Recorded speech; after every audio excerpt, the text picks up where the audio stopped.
Hello, c'est HR, votre chroniqueur. Alors, je vous ai fait hier une vidéo hommage concernant l'acteur Gene Hackman. Aujourd'hui, je vais vous présenter l'un de ses films. D'ailleurs, je vous présenterai occasionnellement différents titres de sa filmographie qui sont, in fine, peu connus du public. Mais là, le film que je vais vous présenter aujourd'hui est un film phare de sa filmographie, un film qui a rencontré un véritable succès. Il s'agit du film d'Alan Parker, Mississippi Burning, sorti en 1988. Avant d'aller plus loin, naturellement, si vous n'êtes pas abonné, pensez à le faire, pensez à la petite cloche pour les notifs, et surtout pensez à me mettre en commentaire ce que vous pensez de ce film Mississippi Burning, et également ce que vous pensez de ma vidéo. Let's go! What's wrong with these people?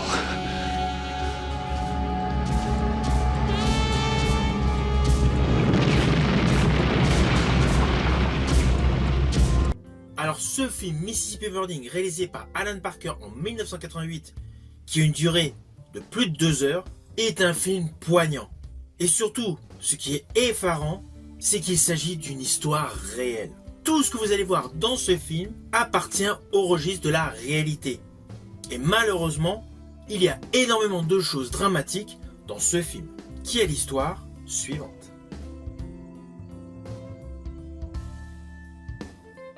Alors l'action de ce film se déroule en 1964. Nous suivons 3 hommes, membres d'un comité de défense des droits civiques. Ils sont dans une voiture et lorsqu'ils traversent le comté de Jessup, dans l'état de Mississippi, ils disparaissent. De ce fait, Alan Ward, interprété par William Dafoe, et son adjoint Rupert Anderson, interprété par Gene Hackman, tous deux agents du FBI, sont chargés d'élucider cette affaire. Alors assez rapidement, vous allez remarquer que Alan Ward est un jeune agent du FBI et il est très attaché aux méthodes officielles du FBI. À ses côtés, donc Rupert Anderson, un ex-shérif qui utilise des moyens largement moins conventionnels, qui a donc une méthode de travail assez différente. Ainsi, le personnage interprété par William Dafoe et le personnage interprété par Gene Hackman assurent un tandem complémentaire à la good cop, bad cop. Naturellement, au cours de leur enquête, ils se retrouvent face à une population hermétique qui ne veut absolument pas parler. Et de fil en aiguille, nos 2 enquêteurs ont une idée du principal suspect. De ce fait, il paraît évident que le Ku Klux Klan est derrière cela. Alors ne vous inquiétez pas, vous me connaissez comme d'habitude, je n'irai pas plus loin sur les lignes scénaristiques de ce film, surtout si vous ne le connaissez pas. Mais dans le fond, les 2 enquêteurs s'aperçoivent que beaucoup de personnes issues de strates sociales différentes appartiennent au Ku Klux Klan. Ku Klux Klan qui se retrouve principal organisateur de la disparition des 3 individus.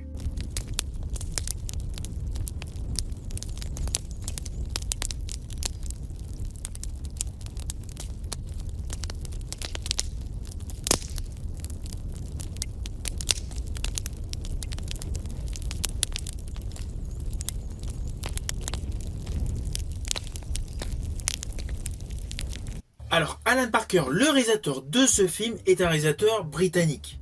Avant de réaliser ce film Mississippi Burning en 88, il a réalisé que des films qui ont marqué le 7e art. Et cela dès son premier film en 1976, Bugsy Malone.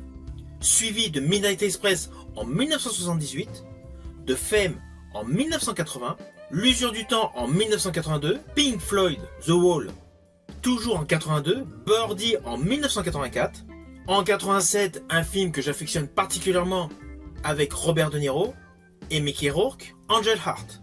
De ce fait, au moment où ce film Mississippi Burning est sorti, Alan Parker était largement considéré comme un réalisateur excellent.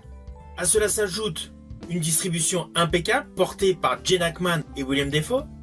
Gene Hackman qui au moment de ce film a déjà 28 ans de carrière et un Oscar en tant que meilleur acteur, et William Dafoe qui a déjà 8 ans dans des grands films, avec notamment sa composition excellente du sergent Elias dans Platoon en 1986 d'Oliver Stone. De ce fait, vous avez d'un côté un excellent réalisateur, de l'autre côté 2 protagonistes principaux excellents et une histoire réelle. Quoi de plus accrocheur pour réaliser un bon film? Et c'est justement le cas, ce film est un bon film. Et d'ailleurs, il a raflé plusieurs récompenses, notamment un Oscar en 1989 concernant la meilleure photographie.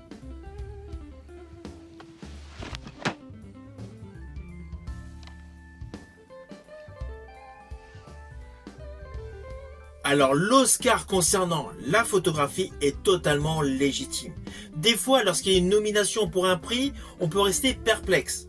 Mais lorsque vous allez regarder ce film, c'est indéniable, vous allez remarquer qu'il y a un véritable travail concernant la colorimétrie. Il y a un côté sépia assez sombre qui rend les scènes et les plans séquences totalement anxiogènes et stressants.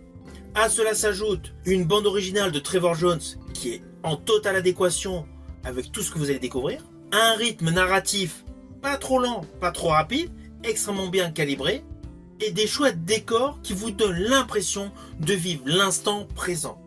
Alors oui, le principal atout de ce film, selon moi, reste essentiellement l'interprétation du duo Gene Hackman-William Dafoe.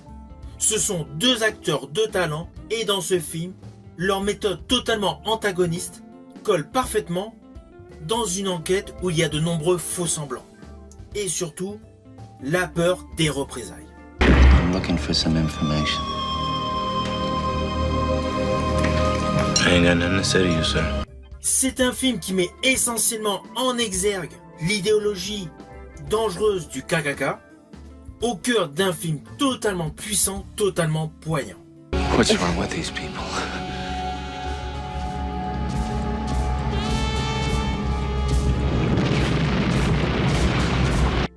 Alors naturellement, c'est un film que je vous invite à découvrir si vous ne le connaissez pas. Par contre, si vous l'avez déjà vu, il vaut vraiment le coup d'être vu.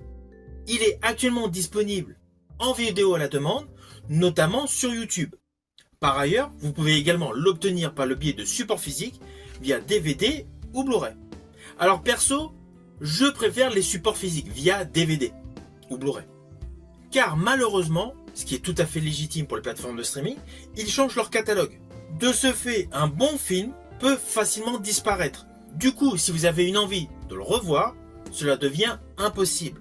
C'est pour cela que j'ai toujours une petite préférence concernant les supports physiques.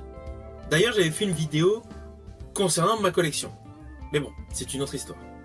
En tout cas, aujourd'hui, j'ai voulu vous parler de ce film Mississippi Burning, qui reste tout de même un film très connu. Prochainement, je vous parlerai d'un polar, d'un suspense, qui est extrêmement peu connu du public.